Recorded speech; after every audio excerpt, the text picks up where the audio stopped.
You are listening to the Delay and Pray podcast, episode number 95.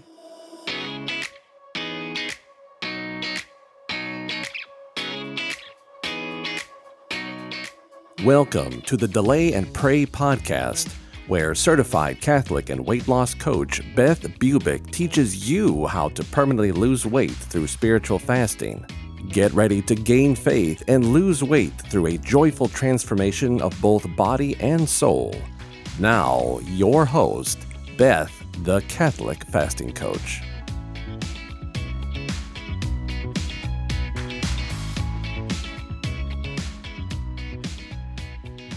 Welcome back to the podcast, my friends. Today, I have a special guest on the show. Her name is Dr. Mary Cuff. She is a beautiful daughter of God, a wife and mother of 5 kids, and she has written a fantastic book called Mother to Mother, published by Tan Books. Dr. Mary Elizabeth Cuff is an independent scholar, homeschooling mom, and she's a writer. She holds a bachelor's in English with a minor in Latin from the University of Dallas and a master's and PhD in American literature with a certificate in classical rhetoric from the Catholic University of America. After receiving her PhD, she has taught as a fellow in Catholic Studies at the University of St. Michael's College at the University of Toronto, and now she is a stay-at-home mom where she and her husband Andrew are raising 5 kids, a handful of hens, and a rooster named Chanticleer on 7 acres in the rolling hills of rural Pennsylvania. Doesn't that sound great? Well, listen, it's going to be a really fun interview. So today we discuss how sacrifice and fasting can be included in all forms of motherhood, and that it is truly a mindset shift to call it all joy, even the sleepless nights. I even talk about grandmothering and how the very precious gift of grandchildren is helping me decide if I want to be a stay-at-home grandma or a working grandma or a sweet combination of the two. This is a real holy opportunity to contemplate for sure. So she says that a mindset shift is really needed for Catholic women. You and I both know that as women, each of us has a unique ability to mother. Our motherhood, whether it is spiritual or physical, is a most precious gift given by God. We can learn from each other, and our Blessed Mother leads the way. Mother to Mother introduces all moms to contemplative nuns who offer their insight on the common struggles of motherhood. Through a questions and answer format, these nuns from various monasteries give wisdom gained from their cloisters and offer mothers in the present domestic church all of the information that they have. This includes advice on fasting and sacrifice, the importance of silence and prayer, how to increase charity towards others, no matter what their preference of mothering is, and how to keep our children engaged in the Mass, and so much more. Whether a woman's vocation is to be a mother in the context of married life or the spiritual motherhood of religious life, both vocations have Our Lady as their source and inspiration. And both involve a life of sacrifice and humility. You're going to love this conversation with nuns. It's just amazing. What I learned from this book is that motherhood should naturally come first, whether you are a nun or a lay mom. Then, whether you stay at home, work full-time, or work part-time, the question should always be, what is best for the family? Not just me, the family. It's a real natural order. I hope you enjoy the interview, my friends. I sure did. Hello, Mary. Thank you so much for joining us on the podcast today. How are you doing? Very good, thanks. Awesome. Well, I loved your book. It was just so beautiful to talk about comparing the vocation of motherhood to the spiritual vocation of motherhood, which, we all have, even as physical mothers, but actually to compare that with nuns, and especially nuns from 5 monasteries across the United States, and just how we really are all in this beautiful vocation of motherhood in nurturing souls. So I have just come off of pilgrimage to 3 countries earlier this summer, and I was in many monasteries, and they were so beautiful. So tell us a little bit about your family life, how you came to write the book, and how you decided that you were actually going to write this with this question and answer format that is just so amazing. Sure. So I'm a homeschool mom of 5 kids. Oldest is 8.5, youngest is 7.5 months. And we live in rural Pennsylvania. And sort of how I came to write this book was, well, I mentioned it in the introduction. We were at the playground and there was a Capuchin nun there. And there's never a Capuchin nun at the playground, at least in my neck of the woods. So of course I'd go over and say hi, and we start talking. And she happens to say in the midst of our conversation, contemplative nuns are the stay-at-home moms of the religious world. And I thought, wow, I never thought of that before. That's so true. What else do we have in common? And so that's kind of where the spark came from. And since it began as a question and I did not know the answer, I thought that continuing in the question and answer format would be the most appropriate, because I was writing this book as someone seeking to learn. And I wanted to learn from these various nuns about things that we have in common with regard to our motherhood and the vocation, the religious, spiritual motherhood, the lay, physical, but also spiritual motherhood, sort of what they could teach me about the common aspects of our vocations. Oh, I love that. So you yourself, were you ever a working mom? I was, yes. I actually have a doctorate in literature, and I taught rhetoric and literature at 2 different universities for a number of years when I quit before my 3rd showed up, but I was a working mom for the first 2, kind of balancing that whole act. Yeah, I found that to be really interesting because I know, so it's really funny. I just became a grandmother. So, and my, thank you. And I have 2 little grandkids that are 3 months apart. So one for my son and one for my daughter.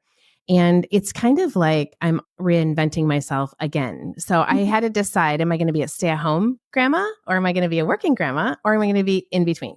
And so when I was reading this, I thought about that because I have gone in and out of different types of working, quote unquote, my entire life. So I graduated as an engineer, and I started out as a working mom, and then I stayed home. I had to write this down because I had to go back, right? So, and then I was part-time, and then I stayed home, and then I was more of a creative, like a writer. And then I went back to work full-time, and then I stayed home actually when my kids were in high school. That was very fun for like 4 years. Then as an empty nester, I went back to work, and then I became an entrepreneur. But now that I have grandkids, I've had to scale that back because I wanted to spend a lot of time with them. And so now I'm sort of reinventing myself and my business. And I'm like, this is so cool. And it's always a holy opportunity, no matter what you're kind of going in and out of. Right. That's wonderful. Yeah, that's cool. I never thought of a stay-at-home grandmother before, but you're absolutely right. I mean, and in many respects, a lot of the same questions that a mom first time round goes through, a grandmother would go through second time round. Yes. And the answers can be different, and they can be similar for similar and different reasons. That I'd never thought of that. Yeah, because I want to be there for my grandkids, but at the same time, I think my daughters have expressed interest in actually being part of my business. When I look at my little granddaughter and I'm like, ooh, you might want to come in too at some point. And so I'm really part-time so that I can nurture them and take care of them at the same time and be available for them. And I've had to really black out my time now. It's like this beautiful, holy opportunity that I can see. And I hope that all women understand that we can kind of go through cycles. We can sort of look at our children and decide what is best for them. But what I love about your book is I'm in love with nuns of all sorts. So like I see one in the airport and I'm always gently approaching her and just telling her that I'm praying for her and that I love her vocation. But I've always seen the vocation of a nun very similar to the mother. So can you explain a little bit about that and kind of what you found from these 5 monasteries that you were corresponding with? Sure, absolutely. So I think a lot of people kind of gloss over the idea that nuns have a call to motherhood, but they have it very much, sort of in the names and the terminology that they use about themselves. Right? You have the Mother Superior. She has her daughter nuns in the monastery, which they view very much as a family. St. Teresa of Avila, for instance, with the Discalced Carmelite Reform, she said that monasteries should never be larger than family size for her particular charism, right? Because she really wanted to emphasize the familial aspect of the vocation. And nuns take that very seriously. That's not just a term of endearment or a cute turn of phrase or whatnot. Like, they view themselves as spiritual mothers. Even the ones that are not mother superiors, they also are spiritual mothers in their vocation as nuns. Their children are all of us, right? The whole world, the church, but the whole world. And when they get up late at night, they're getting up late at night for the same reason why I'm getting up with my 7-month-old, with the same sort of urgency. Someone needs my assistance as a mother, and I will get up at all hours in order to give them the help that only I can give. And that is what nuns are called to do. Their whole lives is dedicated to mothering the world. And that's beautiful, right? And I found in talking to them, the parts of my vocation as a lay mother that I kind of take for granted or kind of forget, sort of the deep element that they can be, right? It sort of brought it all back into perspective. So instead of, oh, great, the baby's not sleeping through the night yet, still, darn, I had to get up 3 times last night. Now it can still be hard. It's still a sacrifice. It's not all wonderful and grand as soon as I turn my attention to it. But I can remind myself, this isn't just an annoying reality of life right now.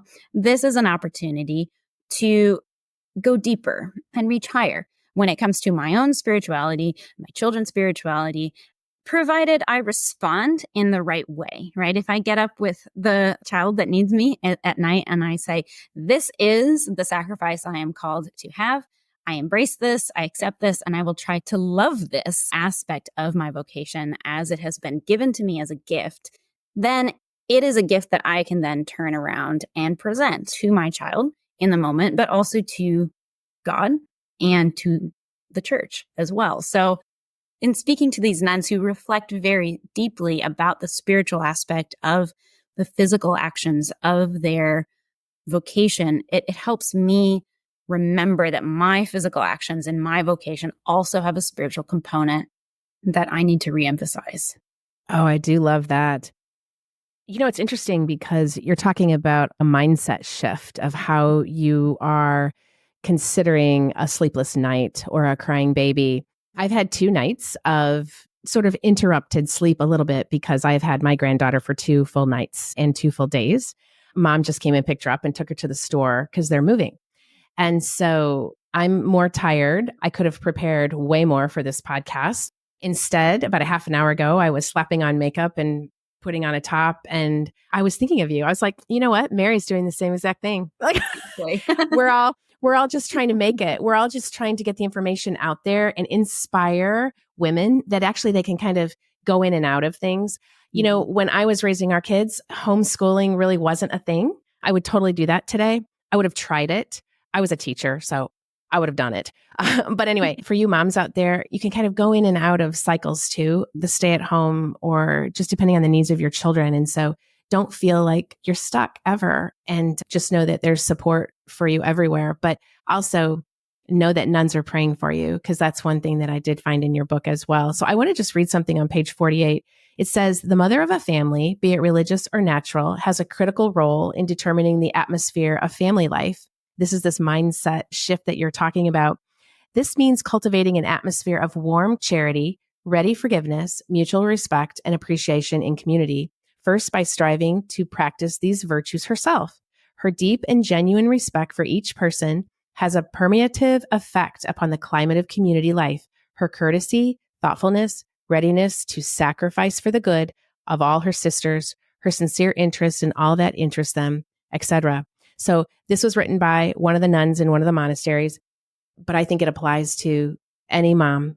We can actually look at all things, even when we're really tired, as a holy opportunity to be our best selves and to sacrifice and fast for our children. Now, in my community, they know that fasting doesn't mean not eating all day, but delaying a creature comfort. In our world, it would be like sugar, flour, alcohol. But just knowing that you've had to delay your sleep to another night because of a waking child or a grandchild. And now my particular grandchild sleeps all night, but it's funny. I always have an ear for her, so I don't sleep as well, deeply.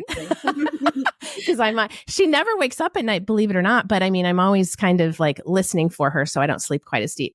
It's totally worth it. It's totally worth jumping on a podcast with you, not late, totally on time, but I mean, just a little more haphazard than I normally would be. But actually, there's a beauty to that, Mary. There's something about that. We're kind of being led by the Holy Spirit to give us the wording, to give us the path, because this is a great thing to do. So my Absolutely. question to you is, were all the 5 monasteries, were they different? Were they all cloistered? Tell me a little bit about the 5, not each one, but were they different? Yes, absolutely. And I did that on purpose. I wanted to emphasize the fact that the vocations can have different charisms, different emphases within the vocations. And we all know that about nuns, that they're different. They're not all the same. They wear different habits, for instance. But we never think about that in terms of motherhood. And motherhood can have different charisms too. And there was a whole chapter in the book that I dedicated to the concept of charism and difference, that different charisms and the different monastic orders emphasize strengths and compensate for weaknesses for a particular individual. So a Carmelite can really do a great job as a Carmelite, and she might wilt as a Poor Clare. Same vocation, different charism, because different individual with different needs, different strengths, different weaknesses. So I drew from sort of the wealth of the monastic charism to sort of give that perspective within the book. So we have Byzantine Carmelites, so Eastern, but kind of an East meets West sort of monastic charism. They're not completely strictly cloistered. They're contemplative. So all the orders that I picked were contemplative, but not all of them were as strictly cloistered as others because of the charism difference. So you get the Poor Clares in Roswell. They never leave their monastery. You see them behind the grill. We wrote letters back and forth, handwritten letters back and forth. And they practice radical poverty as well. So I would get the old shopping list got turned into the letter on the other side. Oh, that is neat. I love that. Very cool. I got actually one of them. It was an old recipe, and I kind of looked at it and I was like, I wonder what they had. Had for breakfast. I kind of want to try that. I hope you're saving all of those. I would totally save all of those. Absolutely, yes. But then on the flip side, you get like the Benedictines, and they don't have a specific vow of poverty. It's part of living the Benedictine life is the vow, which it emphasizes simplicity rather than radical poverty. Different monastic tradition, different charism, different emphases, but all of them had one thing that attracted me to all of these monasteries is they were all serious, very serious about following their charism and their vocation. So yeah, that lots of different voices and different charisms within the book. Yes. Actually, that was one of my favorite chapters. I love that. And the thing is, the common thread that we all have is that we absolutely fall in love with Jesus Christ. Absolutely. He is our driving force. But what I loved about that chapter is we all have different charisms. Mm-hmm. We all have different temperaments, strengths, weaknesses. So not everyone can be a stay-at-home mom. Exactly. That would be wonderful. But my mom was a nursery school teacher, eventually had a nursery school in her own home. And I was the youngest out of 8. So for me to be home with grandchildren, children, very easy, right? Because my mom sort of led that show and she kind of did homeschooling before it was a thing. But not everybody has that. Some people are working, some people are not. But whatever makes you the best mother, and you know it, and you feel peace about it, and you're still close to Jesus, that would be the most amazing choice. So let's talk a little bit about sacrifice. You have a chapter. It's named Sacrifice. It is. And that was another one. It's really hard for me to pull out favorites because I have everything dog-eared. I've got everything underlined. So it says on page 64, Holy Mother Church has recognized the innate tendency of women as natural contemplatives. I love that. Whether in the cloisters of their own little family, which you call ecclesiolas, or the little family of the domestic church, or the cloisters of religious houses. Even active women, religious, are bound to some degree of separation to nourish within us the maternal instinct to mother souls in the very interior of the church, just as women nurture life physically within their own bodies.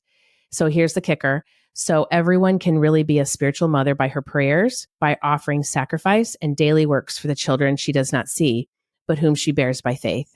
Mm-hmm.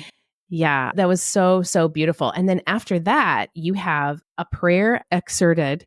I can't even say that. There's a P in there, excerpted from the Latin Rite churching of a woman after childbirth. And I have to tell you, Mary, my daughter-in-law and my daughter both had good childbirths. They were okay, but they were a little tumultuous. I found this after those 2 births to be a beautiful prayer. Who says that to the woman after birthing the child? Could this be said in the hospital room? Tell me a little bit about that. So traditionally, the churching of women is kind of fallen out of practice in the West. It's still in the East, but it is sort of traditionally the church has recognized that women kind of need a little bit of recovery time. Like, don't bounce back the next day and Yes. do everything exactly the way you were doing it beforehand. And so traditionally, you're sort of granted sort of a stay-at-home time when you get, well, nowadays when we get home from the hospital, but in the old days, they were at home when they had the baby, right? So stay home, take care of yourself, take care of the baby, learn how to feed that baby, learn how to sleep again. And then when they had recovered, traditionally it was 40 days, they would come back to church. And a lot of people have this erroneous idea that it's, oh, you were unclean beforehand and you had to get clean. That's not at all ever been part of the Christian tradition. But you would come back to church at the end of those 40 days of rest and recovery, and you would enter the church. And at the entrance of the church, the priest would meet you. And he would say this prayer of thanksgiving, sort of welcoming you back into sort of the normal sort of life of a woman in the church community. And so he sort of welcomes you back in. It's like a welcoming ceremony, being recovered and being back in church. And it can be done for a woman, whether or not her child survived the birth, it's for her, right? And there's a separate prayer for the child. But I love that churching ceremony. Actually, I didn't know about it for the longest time. And I finally found out about it. I told my younger sister, and she went to her priest right before her first was born. And she said, hey, could you do this for me after birth? And he was like, I don't see why not.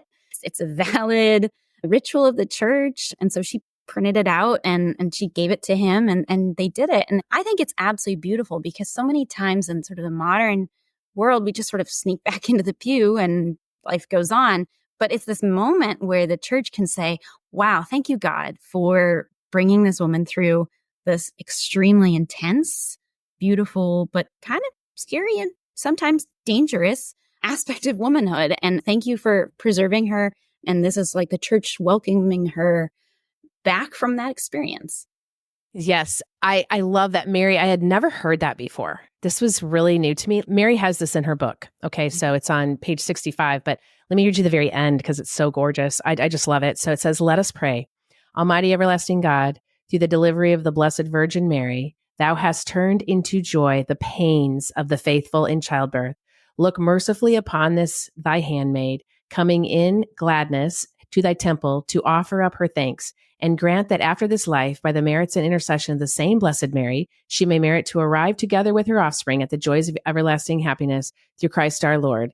Amen. Does that not make you cry? Because isn't that a mother's dream, is to arrive together with her children in heaven? That's Absolutely. Our dream. That's why we sacrifice that. It's just so beautiful. I love it. So everyone should get this book, have it on their shelves. It's a question and answer format, which is just so nice. And it's just so fun to hear from the different monasteries. And we should all really be studying the different orders. I noticed that when I went abroad into Europe, it was the first time that I actually, like, we know St. Thomas Aquinas, we kind of know the Dominicans, and we know a little bit about certain orders, but to really go into like who the different monasteries follow, what their charisms are, and then to kind of think about like, what would we be? I just thought that would be kind of an interesting thought. So at the very end, the last chapter, the conclusion, you talk about two saints who are mothers, spiritual mothers of the church, Saint Hilda and Saint Maravellas de Jesus. And what do they actually have to teach us to conclude, Mary? Right, absolutely. I wanted to include these two saints. They were nuns, and they are sort of heralded very, very pure examples of spiritual motherhood. And I wanted to include sort of an ancient saint and a modern saint to sort of show that common thread that it doesn't matter where you're from or who you are, that this is something that women throughout the ages have been responding to. Hilda, I think, is an amazing saint. She was an abbess of a monastery in the 800s, 900s AD on the coast of England. And she oversaw actually two monasteries, a woman's monastery and a man's monastery, which isn't really done anymore. But every once in a while back then, there would be like these sort of joined monasteries. And she was, I think, such an amazing example of motherhood. The Venerable Bede, who's an English historian of the 9th century, he said that all who knew her called her mother. And I thought, wow, that's so beautiful. All who knew her called her mother. And a lot of people knew her. And I think the thing that she can give us is her dedication to ensuring that no matter how busy it gets, no matter what you're called to, that's important, genuinely important. I mean, the Pope was writing her letters, asking her for advice on things. She oversaw a synod, like helped organize the synod where they figured out like, okay, is England going to follow the Easter date that Rome is following or not? It was a bit of an argument back then. And she helped organize it. It was at her monastery. And so she was an extremely busy woman, like one of the busiest. And yet she made sure that everything she did was done in a motherly way so that everyone who came past her door, right, knew that she was their mother. She wasn't the corporate organizer only. It was motherness that they were encountering when they encountered her. And that didn't matter how important they were or how humble they were. So she actually helped this simple cowherd named Cadman become England's first poet. He was one of her spiritual sons, and she took time for him, even though he was the cowherd, and she had the Pope's letter on her desk, right? And I love that, the fact that she always privileged her maternal call in all that she did. The other saint, Maravillas de Jesus, is a modern saint, died in the 1970s in Spain, but she just reads like one of those ancient saints where you're like, how did they have time for all this stuff? How do they do all this stuff? Are they human? Are they real? Yes, she's real. We have photographs of her doing all this stuff. She founded almost 20 monasteries. She survived the Spanish Civil War with the communists. They literally had her on a bus. They were going to shoot her and her entire monastery. And then the bus driver just dropped them off at an apartment building instead of taking them to execute them. She did so much throughout her life, and yet, again, emphasized the motherhood aspect of her vocation. What drove her to create so many monasteries was this faithful following of St. Teresa of Avila's call for the monastery should be the family. And so in the Discalced Carmelite tradition, it should be family-sized. Young women just flocked to join her. They wanted her spiritual motherhood. They wanted to be her spiritual daughters and learn from her how to be spiritual mothers themselves. And so every time a monastery filled up, sometimes it would fill up before they even finished building it. And she would then go out she'd appoint a new mother superior, and she'd go out with 2 others and say, okay, we'll create another one. And then that monastery barely got built, and off she was building another one because they were just so full. And she is amazing as an example of motherhood too, because of her faithfulness, her insistence that she is going to do her vocation well. And she held herself up to an extremely high standard in her vocation. And rather than being turned off by that, women flocked to join her because it was just so incredible to watch. And they wanted what she had because what she had was wonderful and amazing. And I mean, her name literally means wonders of Jesus. Wow. And in Spanish. And she was. Mm-hmm. So in conclusion, those 2 incredible saints had obviously a devotion to Jesus and the Blessed Mother and had a very profound prayer life, I'm assuming. Yeah. So that's one thing that we can take as mothers is, if we have to get up early, even in the middle of the night, we can pray. I'm so lucky that back in the day, I did not have Instagram. I didn't have anything, a phone. So my immediate response that I learned from my mother was just to pray when I was up with the children or in any difficult time. So moms out there, put that phone down in the nighttime and try real hard if you can to pray, because that's going to give you a really deep foundation. And then the other thing that I got from those 2 saints was to put my motherhood first. Mm-hmm. And then any other thing. My vocation is my motherhood. I think I knew that, Mary, before I read your book, but I hate to say it, I'm 59 and you really taught me something that well, I'm a product of that yucky feminism of the 80s. We need men like fish need a bicycle. I remember having that in college. On my little board. I didn't mean it. I mean, a very beautiful father and mother, Mm-hmm. a young son of 8, devout Catholic family, but I was getting swept up in the culture, right? So, and luckily through the theology of the body and my vocation of motherhood, I found my way.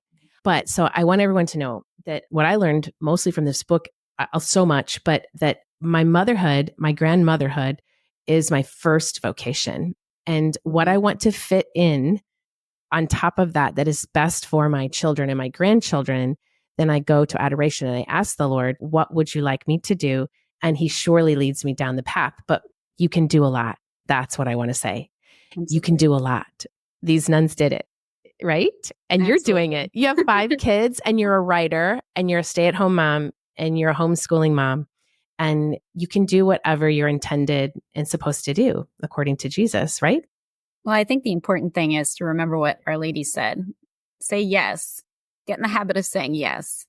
And if you're saying yes to God, he's never going to ask you more than you can actually do. Even if you think it's more you can actually do. And if God says, hey, will you? Get in the habit of saying yes. And then you'll suddenly realize how much more you can do than you thought you could. Oh, I love that. And let's not leave out our husbands. So I have a very strong, faithful husband, and I'm sure you do too, helps tremendously, who supports a woman who has different charisms, has different temperaments. And some women can do a lot coming and going, especially if they're choleric and they are an extrovert type person, right? Other people just like to stay home and kind of be cloistered. Exactly. You know, and nothing wrong with that. There's literally a charism called that. Thank God for all of them, right? I do. So, Mary, this was wonderful. Okay, so how can people purchase your book? And are you on Instagram or any other socials that we need to know about? Well, I'm not on Instagram, but I do have a website. So marycuff.com. If people want to see what I'm up to there, I put articles that I'm writing, links to those there. And I've got some future projects that probably will feature on there soon enough when I get the time.